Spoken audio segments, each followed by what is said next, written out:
I love pottering around in a greenhouse, and there isn't a gardener that doesn't relish the opportunity to grow plants that wouldn't thrive in our northern weather, particularly in winter. And so we have plants like pelargoniums that we're all familiar with. But the story of how we arrived at a plant like this is one of intrepid plant hunters, of heavy industry, of plant breeding and empire. In this series, I'm exploring the secrets behind the history of British gardens over the last 4 centuries, and looking at not just how they've changed, but why and who drove that transformation. These guys were incredibly intrepid. I've already explored the gardens of the 17th century, which were shaped by religious beliefs and superstition. And am I reading this right? That what we're looking at is a labyrinth. And the 18th century, when formal planting was swept away, the landscape movement transformed our great estates. And in this episode, I'm investigating the gardens of the 19th century, when a new breed of plant hunters scoured the earth to bring back exotic specimens. Look how beautiful it is. When developing industrial technology meant that British gardens started to include innovations that were magnificent, practical, and occasionally eccentric. Not everybody had a camel. No, I can imagine that. And social changes meant that everyone, from royalty... And this is where Albert would come to look at his tree planting. ...to ordinary working people. So Paxton was flogging to the masses. Could enjoy gardens for the first time ever.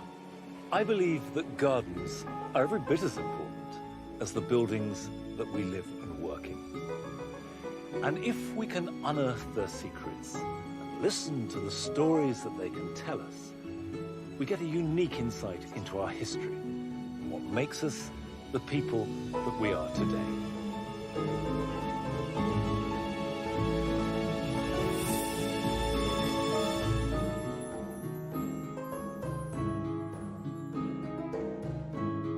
I'm beginning my exploration of the 19th century gardens and the way that they reflect the huge changes brought about by the Industrial Revolution and the expansion of empire at Osborne House on the Isle of Wight. This was the home of Queen Victoria and her husband Albert, the 2 figures who dominated the era. When Victoria and Albert came here in 1845, they knocked down the existing building. They wanted to make an absolutely fresh start. Although Queen Victoria inherited at least 10 official residences when she succeeded to the throne, she and Albert bought Osborne 5 years into their marriage, specifically to make the first home of their own together. They took their inspiration from the villas of Renaissance Italy. Prince Albert was the driving force behind this, and apparently this view out across the Solent reminded him of his visit to the Bay of Naples. This Italianate style was not just a question of personal preference, but was also highly fashionable and made a clear political statement. Of course, one of the great virtues of the Italian influences, it wasn't French. We just spent 20-odd years fighting the French. So to find this new, rather different culture was absorbed eagerly. And the whole difference between Italian gardens and, say, French was the French cool, formal, elegant, and balanced. Italian gardens had more verve. Yes, you had the formality, but also lots of statues, lots of water, pots with lemons in them. And the formality was filled with plants, and of course this exactly chimed with what the Victorians wanted. And I've been to lots of Italian gardens, and you see the paths. They tend to be rather small paths. The beds are rather bigger. I was trying to work out why here at Osborne you have such wide paths. And then I realized it's because you have this queen, diminutive in height, but wearing enormous dresses, and her ladies-in-waiting, sweeping round these paths. And they needed to be wide, or else they wouldn't fit.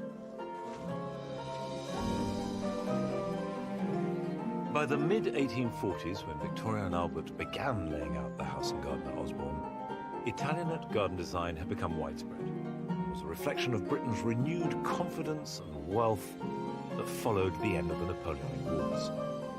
But despite being in high fashion and the very best contemporary taste, what's really striking is just how personal every aspect of this royal garden was. We've got an extract from Victoria's diary, the journals. Breakfast out of doors. She loved having breakfast outside, in this very place, I think. Really? The garden was really important. Now, you've got this lovely little drawing which has been pasted onto it, which is her, isn't it? Yes. This is her sketch of the large flower vase. Rather good, isn't Oh, it? I was going to say, she's very good at it. She's very good. Yeah. And this is completely fascinating because if you look at these drawings here, these are pages from a catalogue of works in artificial stone. And we know that Albert and Victoria actually bought quite a lot of the urns and the vases in the garden from this catalogue, which is sort of not quite IKEA, let's say home base. And I suppose if you're used to living in the splendour that they lived in, it's actually rather nice to come somewhere that's much simpler. It wasn't as though they didn't have a few bits and pieces elsewhere, was it? No. There is something endearing about the image of Victoria and Albert poring over catalogues and choosing a mass-produced urn or statue, and indicates a restraint that earlier monarchs and grandees rarely displayed. And if it also displays a lack of flamboyance, it does show a monarchy that is in tune with the modern world around them. What makes this garden so Victorian is the combination of the energy that just runs through everything, and also this infatuation with process and industry. Everything is new, everything is changing. So the fact that the terrace took an enormous amount of earthworks and needed a 25-foot retaining wall, so much the better.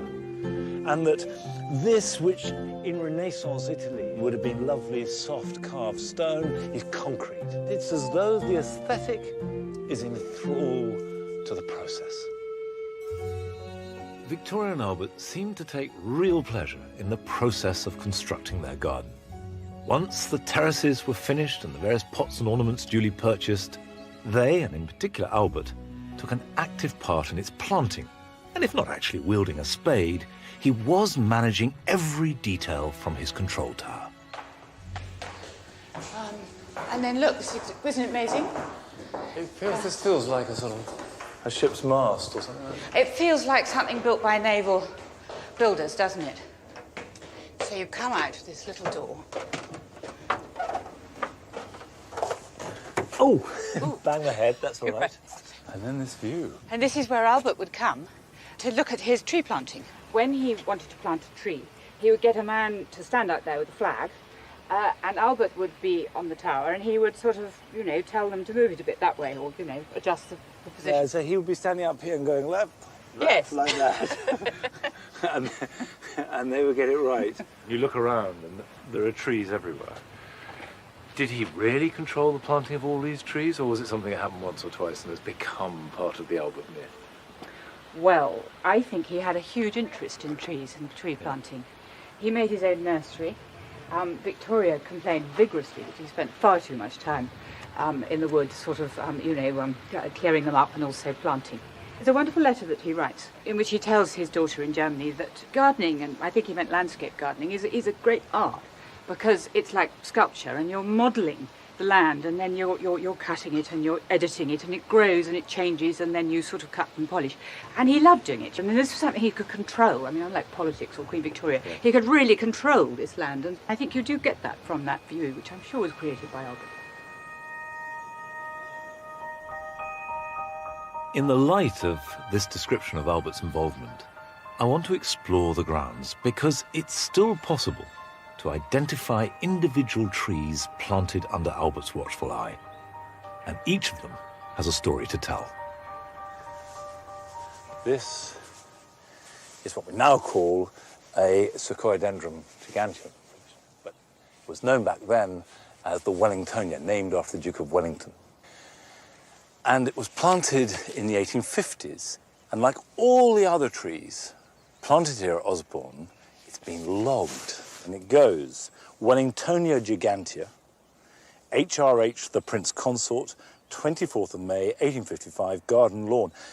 24th of May was Victoria's birthday. So this was planted as a present to commemorate Victoria's birthday. And then it has a column saying, remarks, native of California. And the point about 1855 is the seed was only introduced into this country a couple of years earlier. So this would have been one of the very, very first seedlings of these incredible trees. So what was extraordinary was that Albert wasn't just part of a new Italianate garden movement, that he was actively involved in the positioning of plants and the choice of them, but also he was planting here at Osborne trees that were completely new to Europe. One of the very, very first specimens ever placed into the ground. Albert's Wellingtonia was just one of a number of rare and unusual trees planted at Osborne, and it reflected the growing wealth and confidence of the nation and the rapidly expanding empire that they were reigning over. And as the dominions grew, so did the horticultural ambitions of the nation's gardeners. Increasingly hungry for new exotic plants, not least as a symbol of growing colonial power. The supplier of over 350 of Osborne's specimens, and the dominant force behind the mania for plant hunting, was Kew Botanic Gardens in London. And in many ways, this was one of the most influential gardens of the whole of the 19th century. A visitor to Kew in 1800 would have seen what was fundamentally an 18th century landscape garden. It was dominated by Capability Brown's designs, and then there was the Royal Garden with its temples acting as eye catchers, and the pagoda, and a few botanical plants. But by 1850, in the middle of the 19th century, it had changed utterly. Dominated by the palm house, but also this sense of becoming a fully fledged public botanic garden.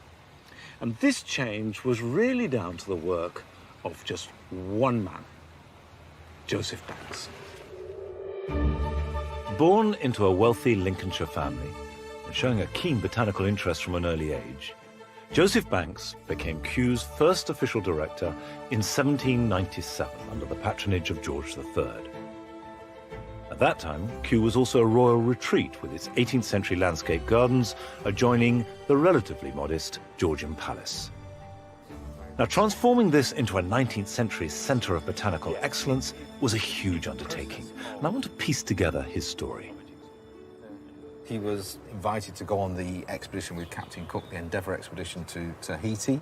Now, as well as being invited, it was a really expensive thing to do, wasn't it? Well, it did cost a lot of money, but then, of course, he did have the money to support it, and he was self-supported and all. So he was prepared to spend his considerable wealth Yes, on plant hunting. yes, absolutely. That's That's unusual, isn't That's it? quite something, yes, Yeah. yes. He brought back about 1,300 new species of plants. Plants that had never been seen before, were unknown to science before that. It's worth just stopping there and taking that in. 1,300 new specimens to science. Yes, yes. If you and I went for a jaunt to Tahiti and parts thereabout and came back with that many plants, it would be earth-shattering, wouldn't it? Well, absolutely earth-shattering, and well, I mean, the physical amount of space it's going to take to bring those specimens back for a start, but just seeing those new plants, just getting that, you know, getting the experience of seeing them, it would be absolutely awe-inspiring. And once he'd been on the expedition to Tahiti, his personal plant collecting essentially came to an end at that point. But then he started to encourage and influence others to go out collecting, and we got some lists here of some of the collections that came from different parts of the world. So what have we got here? This is a list of plants from China. So, a list of plants from China by Captain Wilson for favour of Sir Joseph Banks, 1802.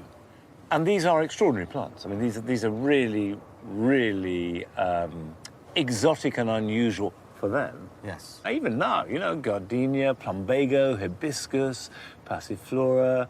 We've got gingers. So he really was the instigator Yes. of that great 19th century drive Yes. to bring plants back. Yes, yes, yes.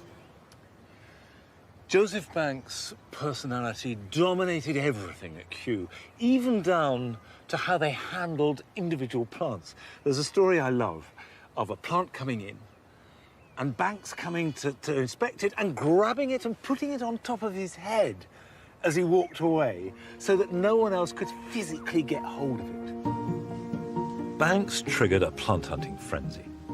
And people now travelled to the extremities of the globe in the search for new specimens. Banks was determined that Kew should become the greatest botanical garden in Europe, and he jealously laid first claim to any new plant that arrived on British shores. I've always been fascinated by these early plant hunters, not least because one of my forebears, George Donne, was one of them. And he, like so many of these explorers, was Scottish. So my next stop is Edinburgh Botanic Garden. These guys were incredibly intrepid. If we take David Douglas as an example, this gentleman here, in his mid-20s, sometime around in the 1820s, was sent out to North America, and he walked across North America from sort of near Hudson's Bay right across to British Columbia. I think it's about 3,000 miles, something like that. Collected a whole lot of plants, and then walked all the way back across again. 6,000 miles, well, that's in a straight line. Let's assume he probably did 10,000 miles of walking. I mean, it's amazing. I suppose most people know him for the Douglas fir that was named after him, but he also introduced lots of other plants like flowering currants, skunk cabbage, things like that. Plants that many of us are growing in our gardens now. Few of us probably don't have something that David Douglas introduced in our gardens. It wasn't, I suppose, just tough terrain that they were having to deal with, was it? Well, no. In the case of poor Robert Fortune, this guy was sent to China on a sort of industrial espionage trip to find particular plants. But he was really walking into the Opium Wars. The British were essentially bombarding the Chinese ports into submission. And so he was sent off behind enemy lines, if you like. He had a shopping list of plants. We want you to find a yellow camellia. We've heard that there's a peach that's £3. You want to find that too. Chrysanthemums, I think they wanted, and there was various other things. And so he was sent off to China to get these. In really must have been a terrible political turmoil at the time. A war zone. A war zone, essentially. And he had some sense that this was the case because he wrote to people who were sponsoring him and asked if they would supply some weapons for him. And if you look at this letter here, basically what they do is they suggest that he take a stout stick. I'm much disappointed at the resolution of the committee with regard to firearms. I may have an opportunity sometime to get a little way into the country, and a stick will scarcely frighten an armed Chinaman. You couldn't make that up, could you? I'm off, dear. I'm going to fight the Chinese, and I've got my thick stick.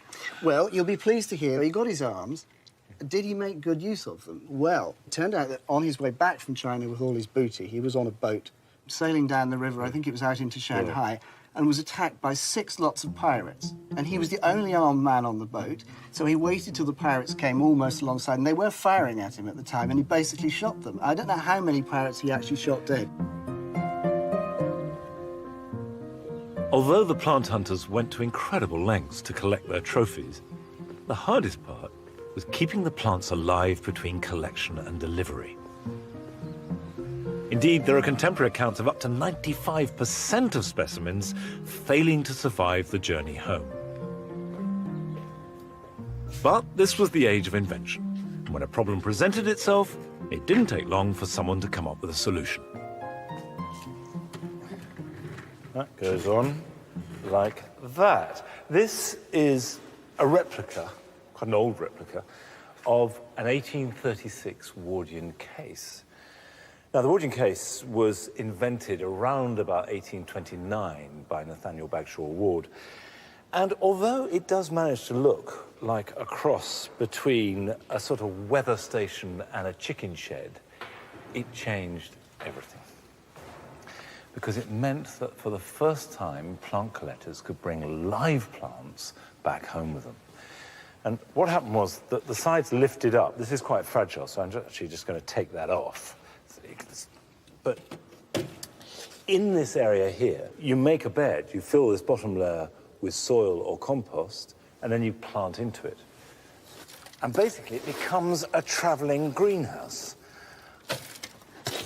And so the specimens that you've forded rivers and climbed mountains and fought off bandits to collect can be brought back live, and if they're brought back live, A, you can impress and show people, and B, you can take cuttings and collect seed and grow them on.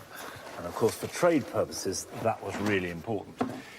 So if I take some plants here, all of which are from China. In fact, we've got here Robert Fortune's. This is Trachycarpus fortunea.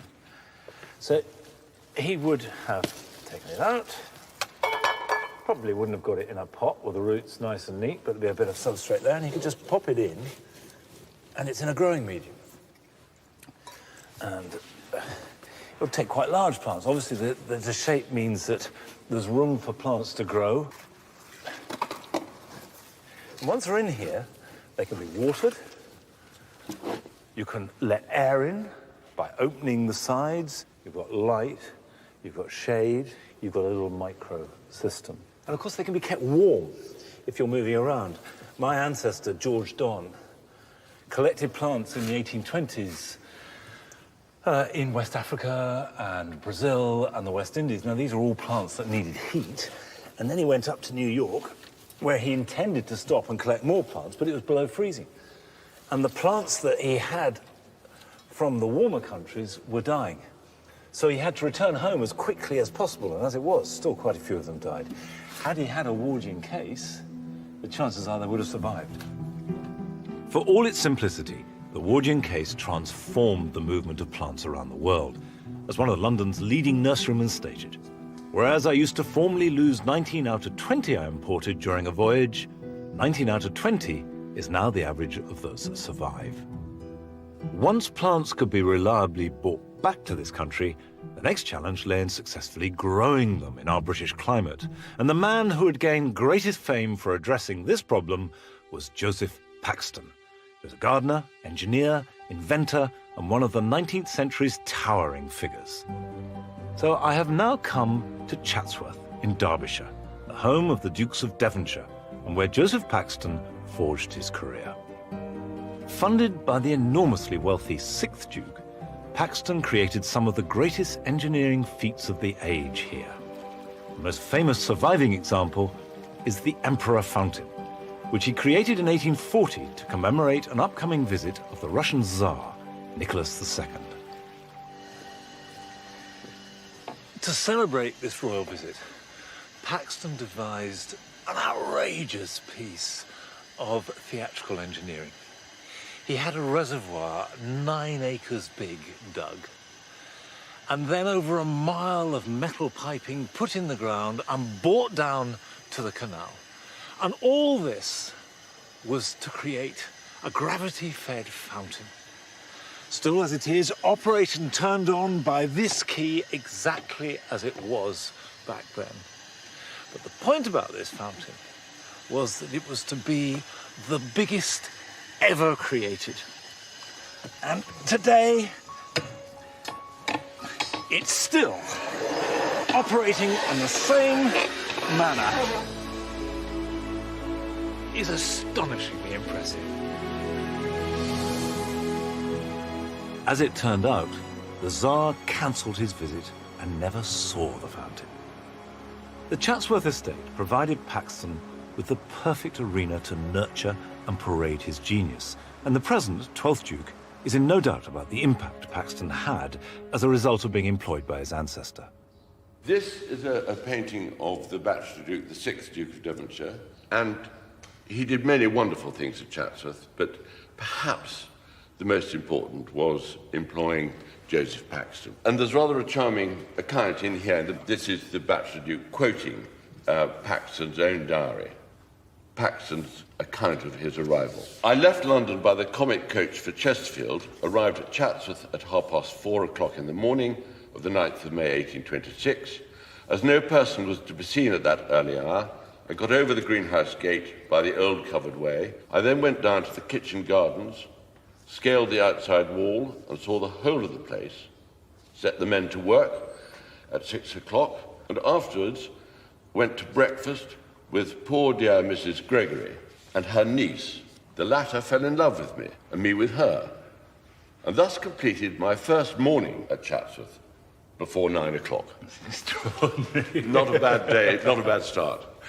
Do you think that was a caricature, that he was making fun of himself, or he really was this extraordinary man just bursting with energy? I think he was amazingly energetic. He was 23. It was a great opportunity.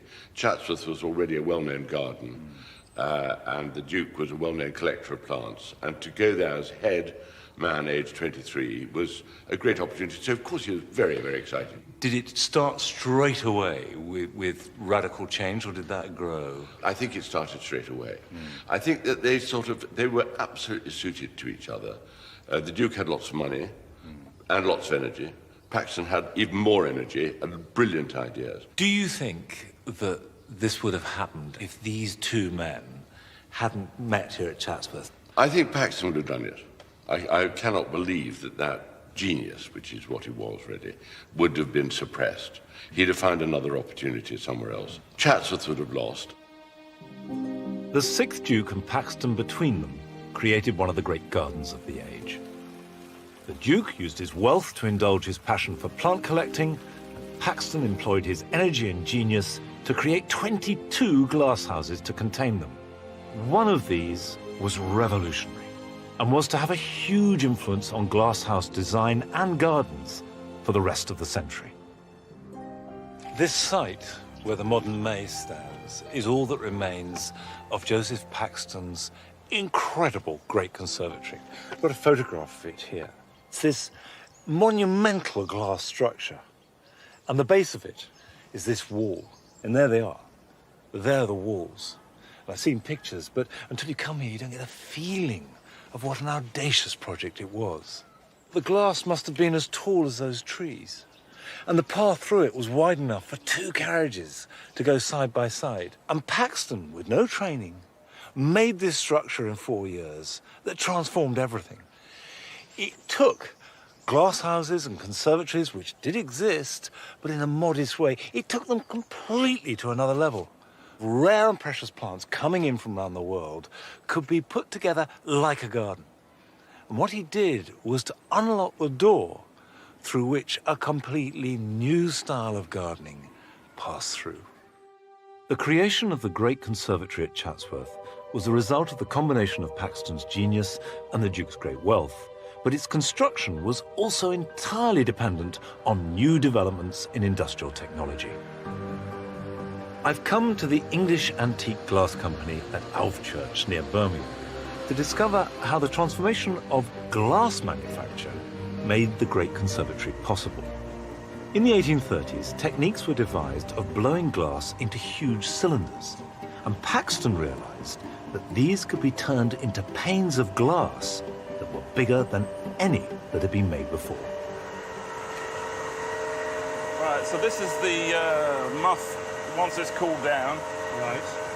What we've done is cut the top off and taken a strip out of the middle. And why'd you do that? It's so that when it heats up and goes through the tunnel, it doesn't stick back together again. By taking the strip out of the middle, it'll soften and fall inside the cylinder. Because it can cause all sorts of problems if they get stuck together. So you're loosening it, so obviously you want it to open out and unfold? Yes, yeah. That's the idea, yeah. That's the theory. Okay. Right, this is 900 degrees in there, so the glass starts to soften. And if I just pick it up and then draw it into the heat, I'm just giving it a bit more heat to soften it up. And then when the table comes in, I'll just drop it on.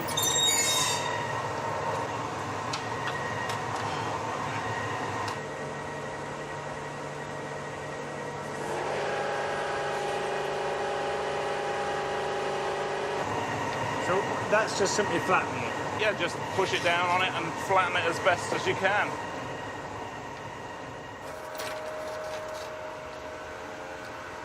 When the process is finished, this is what you end up with. A sheet of slightly wobbly, very beautiful glass not particularly big by our standards, quite heavy. But this process meant the glass could be made that was much bigger than anything previous, was lighter, let in more light, and it revolutionized the way that glass houses could be used and the plants that could be grown in them.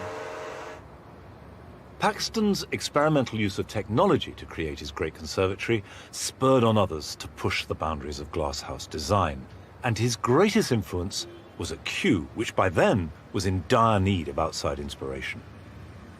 In 1820, Joseph Banks died. And this was a blow because he was absolutely the guiding light of Kew. Nevertheless, the garden was still functioning. It was receiving plants pouring in from all over the world. And this in itself was proving to be a problem because the glass houses weren't up to the job. These plants were growing. Some of them were bursting through the glass at the top, and Kew was literally running out of space. Something had to be done. William Hooker was appointed as new director, and his first priority was to create a new palmhouse. In 1844, Hooker employed Decimus Burton, who had worked on Paxton's great conservatory, to design the greatest glasshouse the world had ever seen. And it was to be 25% bigger than the one at Chatsworth.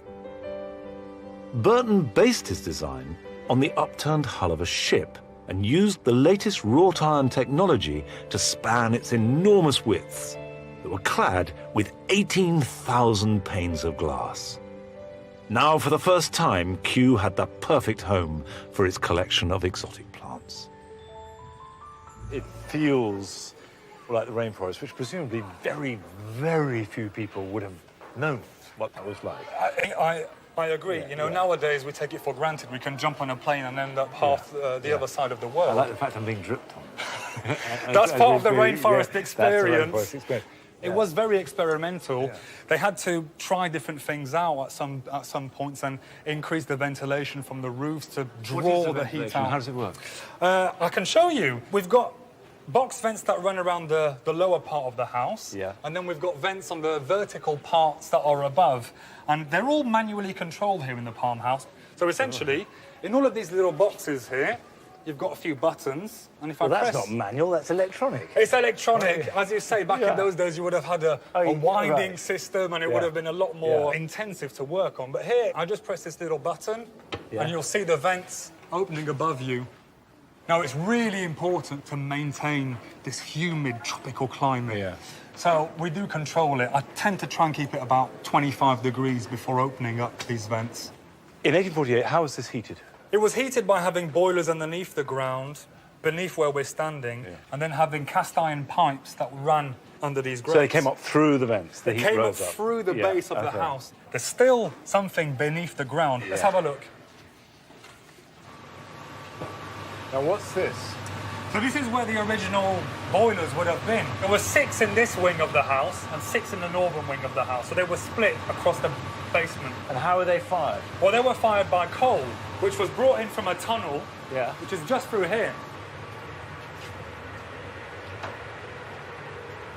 So that's the end of the tunnel. This is the end of the tunnel. It goes about 150 metres, pretty much to Kew Road. Yeah. And there was a miniature train track running down here, and then they would have had the carts being pushed along this little train track, up and down this, all day, to fill these boilers full of coal. So a railway system. A mini railway system underneath the lawns of Kew Garden. See, I love the way that there's just such a fearless energy about this, isn't there? You know, let's build the biggest glass house ever been done. Let's use a new material. You know, let's build a railway system underneath to fuel it. I tell you, the Victorians, they were really forward-thinking and ambitious. And presumably quite a lot of coal at that, because it's warm. It must have always been quite a big thing. There'd been a huge amount. If you think on a winter's day when it could be -5 outside, they're still having to heat this building to at least 20 degrees Celsius. It would have been a huge amount of materials.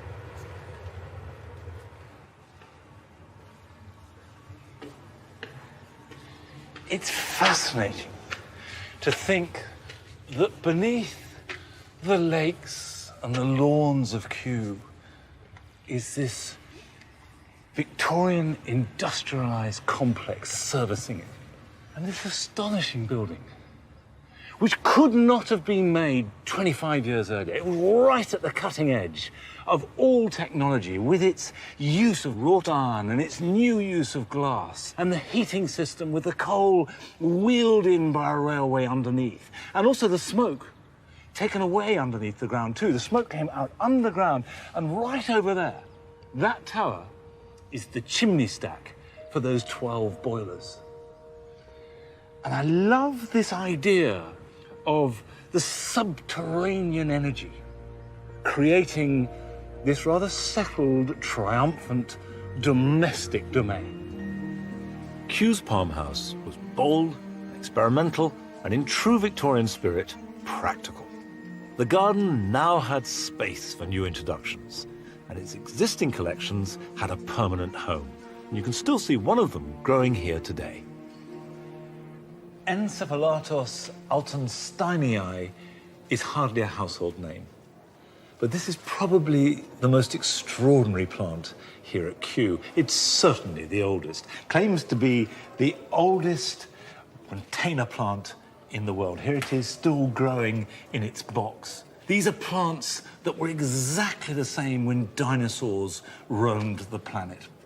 It grows incredibly slowly, just 1 inch a year, but it's growing steadily and will go on growing long after you and I and probably all the other plants at Kew have faded away.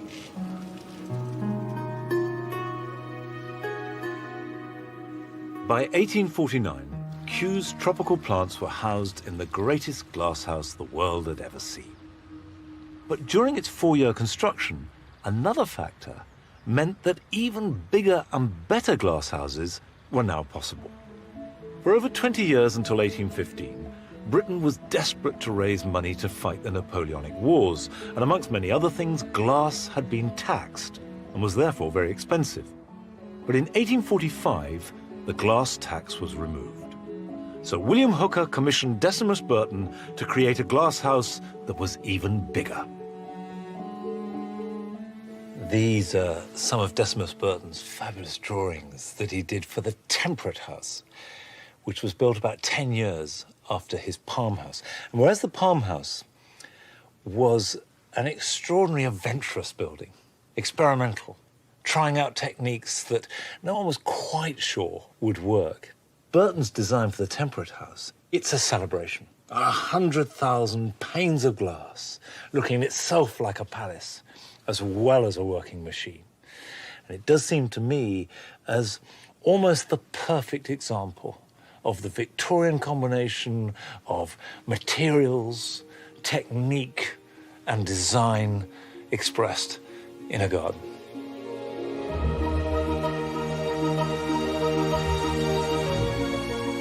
As a result of the technology used in these buildings, the Victorian gardener was spurred on to grow more and more exotic plants, although some attempts were more successful than others.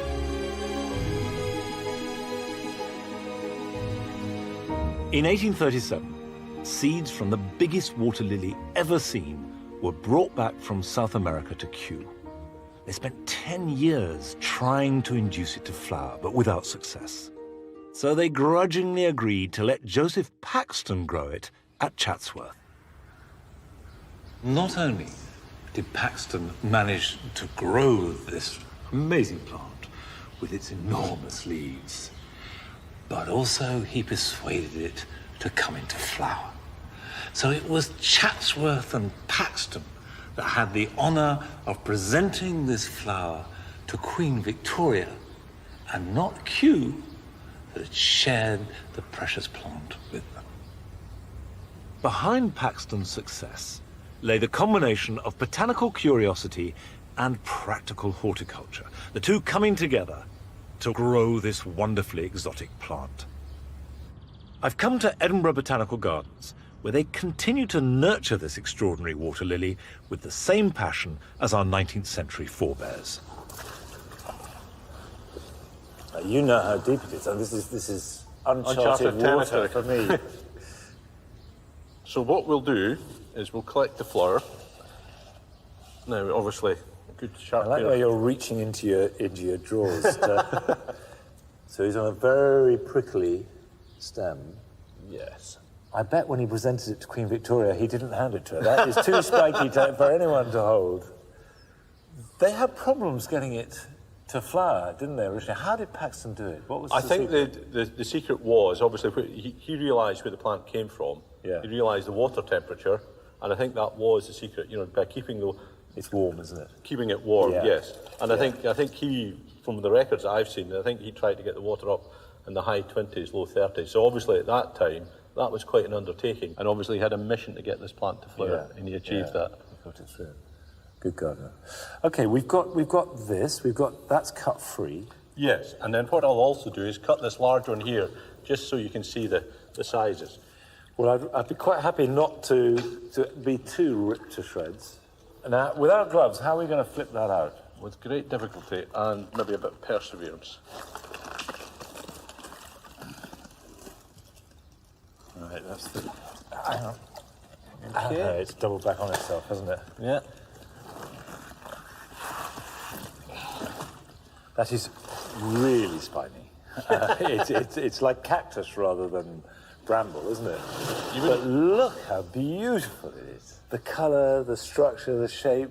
It's more beautiful on the underside than on the top, but you can see how that someone like Paxton would have looked at that. And as well as his horticultural eye, his engineer's eye would have seen how structured it is to take this big span. Nature's very own engineering. It's a kind of cliche, but we've got so blasé about the wonderful, the extraordinary, the amazing things. We see it on television, we see it on the internet, we're flooded with images. You forget the wonder that they must have had when this first came back and they saw this enormous leaf or heard about it. Yes. And then obviously for Paxton then to have this urge, this need, and also the skill to grow it successfully to this size and to flower it for the first time, it must have been a phenomenal achievement. Then do we close it up before like that? Really, just wow. We've preserved it for posterity. As the new technology meant that exotic plants weren't just being collected, but successfully grown, so more people had the opportunity to see and enjoy them. And when Paxton succeeded in inducing the giant water lily to flower, what rankled Kew was that he advertised his triumph by standing his daughter on one of the giant leaves. By the 1840s, horticultural news of this kind was spreading beyond a botanical inner circle. Improved print technology, an end to the tax on paper, and increased literacy meant that a growing middle class could read about it. Right, tell me what we've got. This is the first popular gardening magazine. And this is 1826. This is 1826. Conducted by J.C. Loudon. Now tell me about Loudon. This is John Claudius Loudon, Right. and he's this incredible workaholic writer, journalist, campaigner. And he sets upon himself to, I think the quote is, raise the intellect and character of all who conduct horticulture. And who's this for?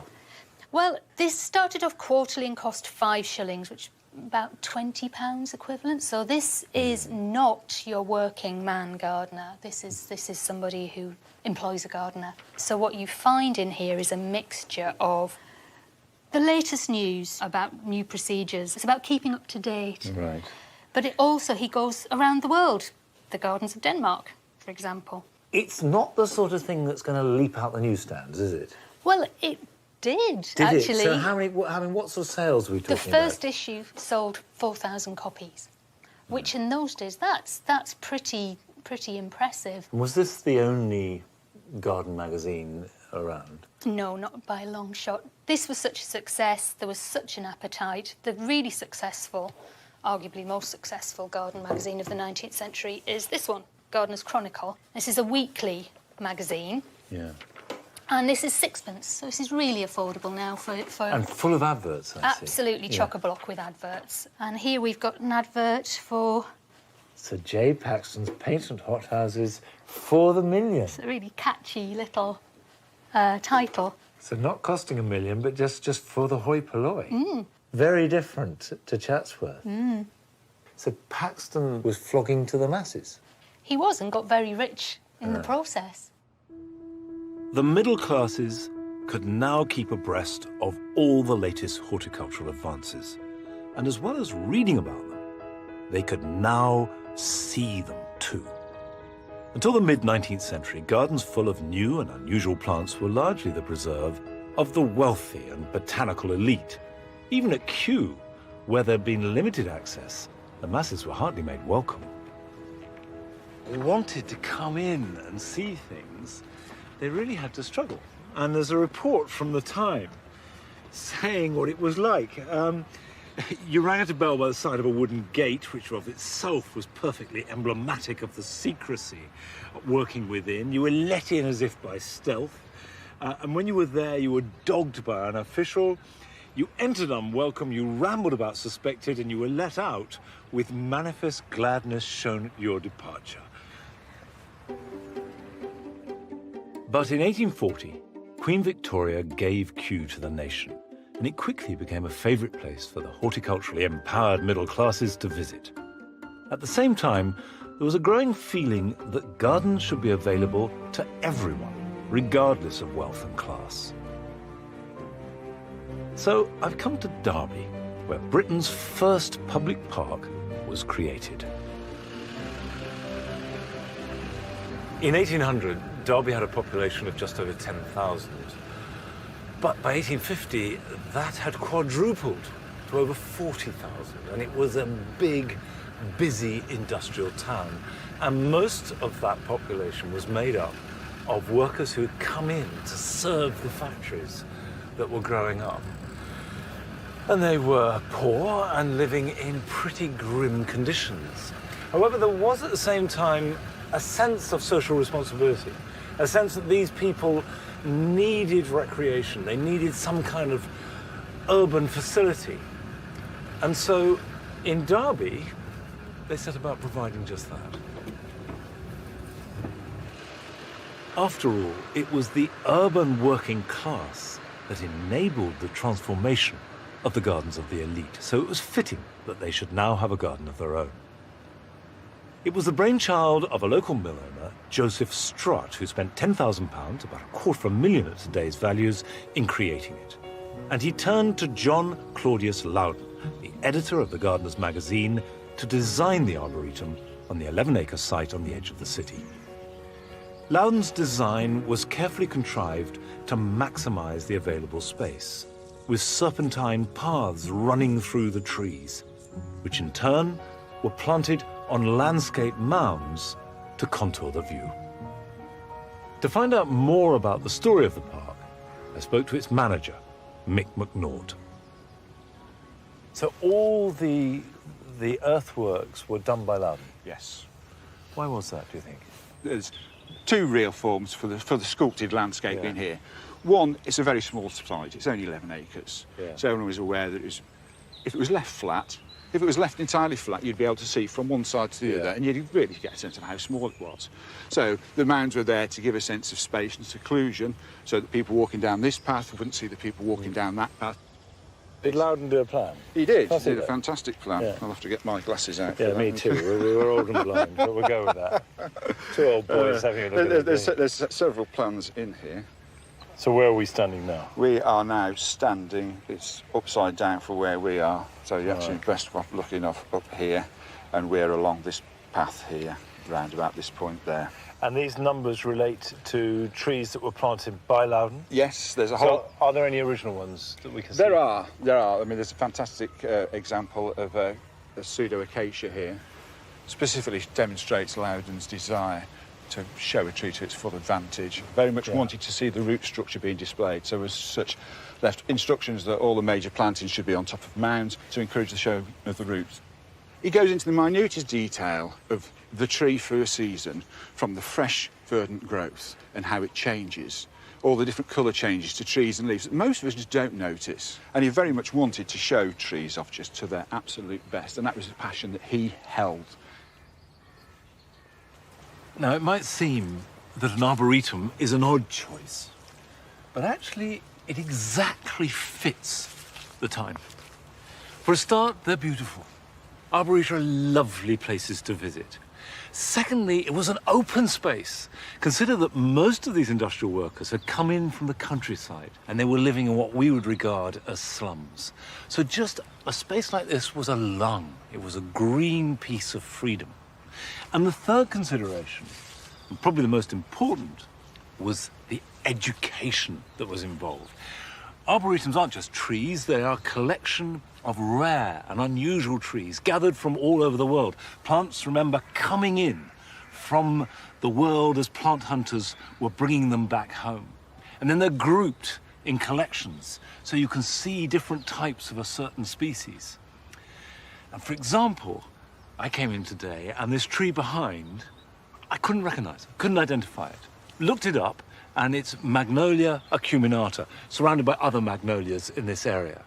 So I've just had the most perfect Victorian experience. I've wandered around, wonderful trees, light filtering through the leaves. It's an open space, free from the hurly-burly of Derby and the town outside, and I've learned something. The park was an instant success, and 8,000 people attended the opening in 1840. It also began a trend, and by 1880, nearly every town and city in the country had its own municipal park, complete with lakes, fountains, lawns, and promenades. Like Derby, many were sponsored by philanthropists, from local industrialists to the wealthy landowners like the Dukes of Devonshire. Some were designed by the greatest gardeners of the day, like Loudon and Paxton, who created Buxton and Birkenhead parks.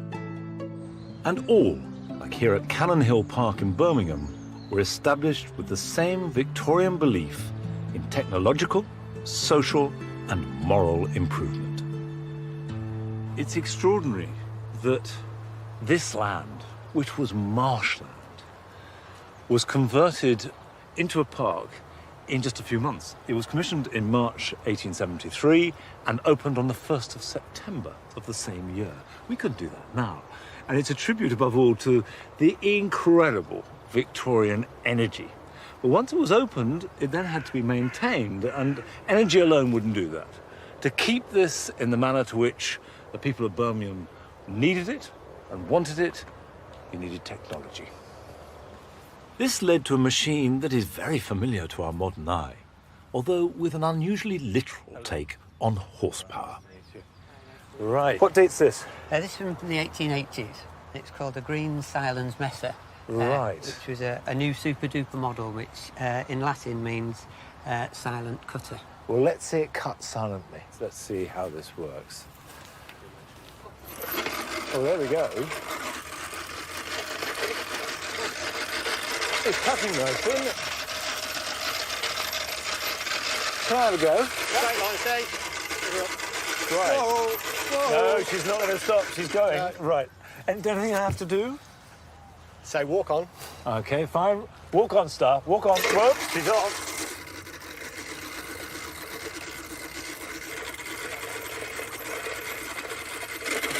Whoa, good girl. How much would this have cost in 1885? Around about £50. It's quite a lot of money. Yeah. And the lady that asked us to have a look at this one, she said the coachman had some tricks that didn't want the horse to sort of poo on the lawn, so he used to take the horse and the lawnmower over to the bushes where he'd do a little whistle. The horse would relieve itself, and then they could go back out and cut more grass. That is really clever, isn't it? I mean, to poo on the whistle is extraordinary and a great trick. One of which we'll just leave that where it is. So, I mean, that's actually not a stupid consideration. You don't want horse muck all over a lawn. What about hoof prints? So they would have had leather boots. Why is she not wearing leather boots? We tried them this morning, but she didn't like them. I think they're the wrong colour for her. Really? The wrong style? Yeah. Wrong heel on them.